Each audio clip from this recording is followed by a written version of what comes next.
Duncan Robinson and Tyler Hero. Ooh, Tyler Hero as a point guard. Duncan Robinson. Oh, that's nice.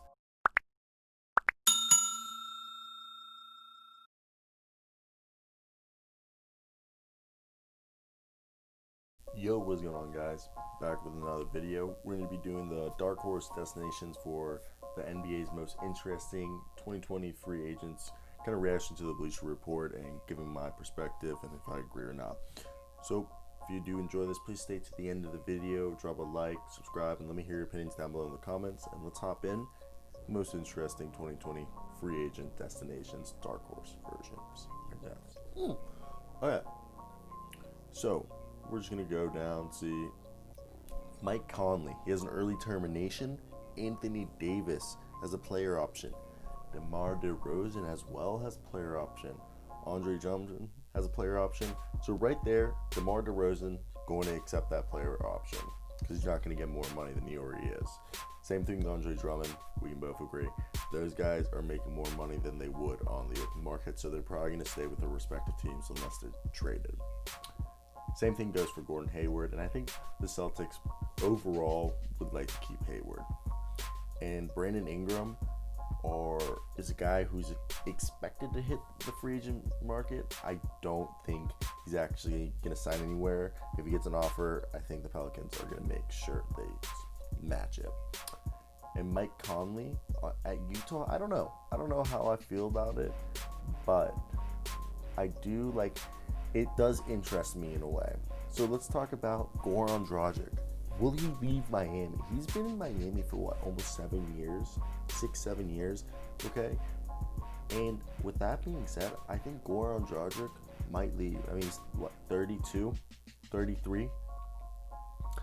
And he's a great player. He's been one of the best players for the Miami Heat for a long time.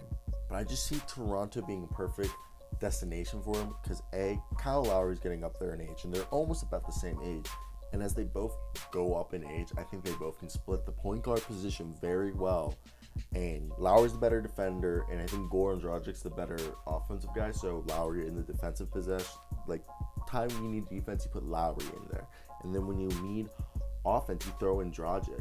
I do really see the Toronto Raptors being a fantastic spot for our boy Goran Dragic to land in. Even though, like, I could see some people saying he could resign, which is, like, I think the only other offer where he could, like, go or, I don't know.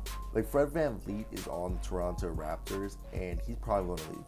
I don't think the Raptors are going to be able to keep him. So, OG Anunoby and Kyle Lowry, again, like I said, are all defensive candidates, and Norman Powell was going off before the season ended, and I think he can continue going off.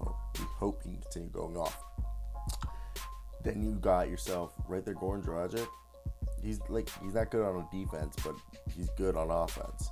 Think about this. Look, he averaged 16.1 points, 5.1 assists, and was banging about 37.7 threes. That's not bad. I know he's up there in age, but if you can get Goran Dragic, why not? And you probably can get him cheap. I don't think he's going to cost more than $10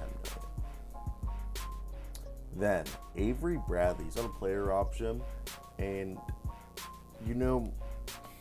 I think he might leave.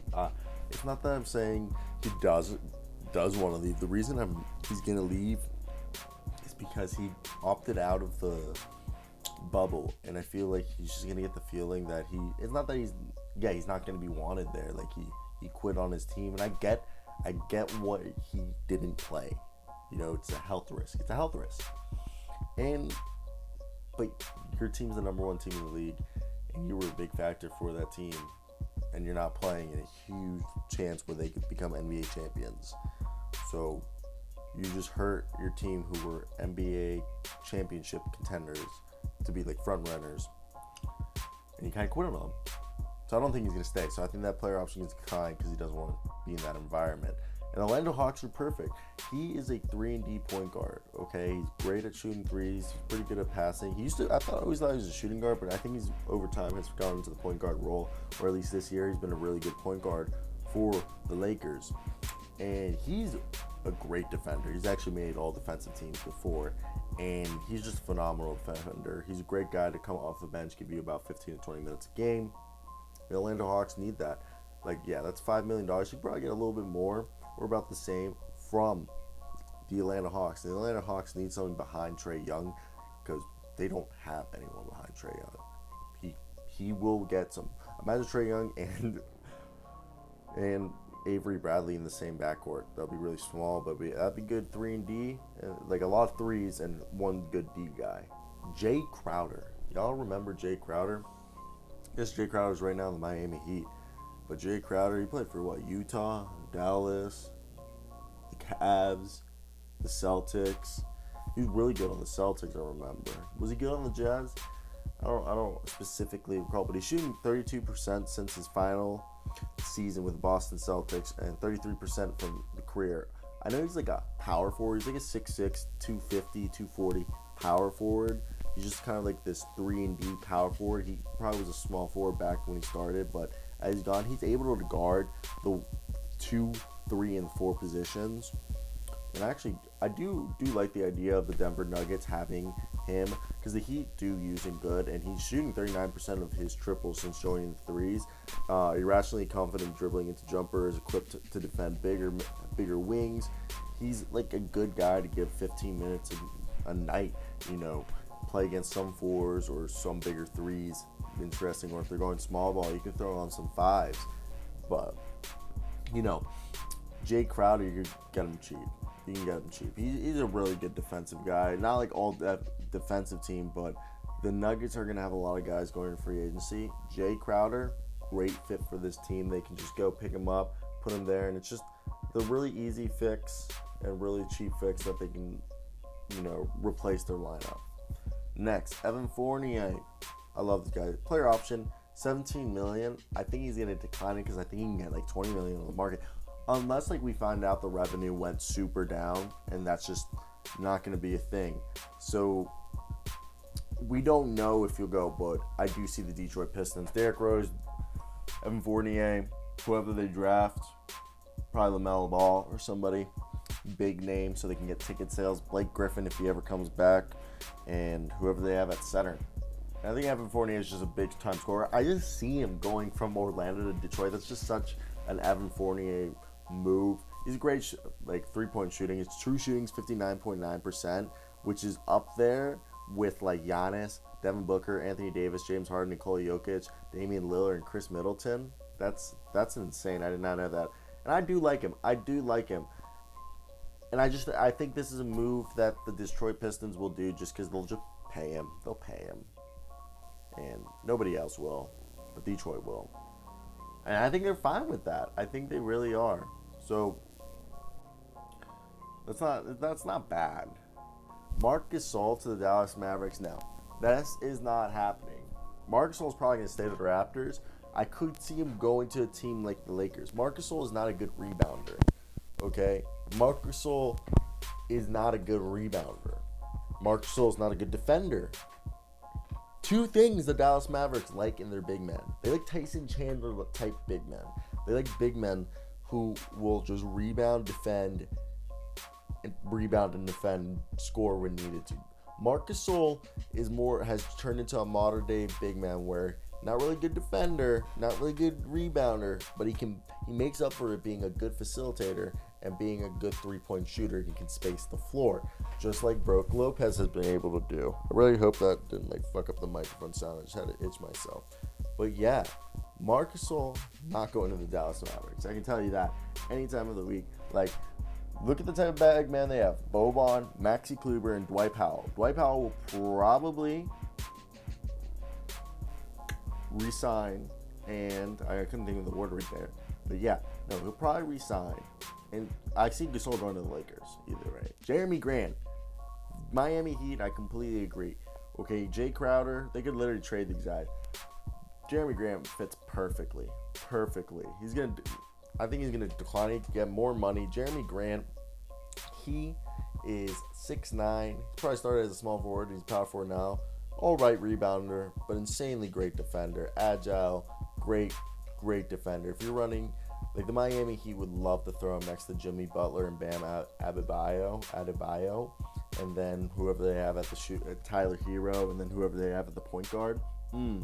I love that. I don't even want to talk more about that, because, like, let's talk more about it. You know what? Let's talk more about it, because imagine that. This guy gets you about he gets you a steal and a half and a block and a half a game, okay? And he almost shoot 40%. He's probably like a 38, 37% three-point shooter. If I really wanted to search it up, I could search it up, but I'm not going to, because take my word on it.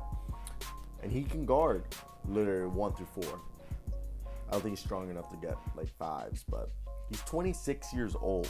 26. He could get a 1-year prove-it deal, big money. Duncan Robinson and Tyler Hero. Ooh. Tyler Hero as a point guard, Duncan Robinson. Oh, that's nice. Joe Harris. I could see that. I see Joe Harris going to a lot of teams. OKC would fit perfect for him because of their three-point needs.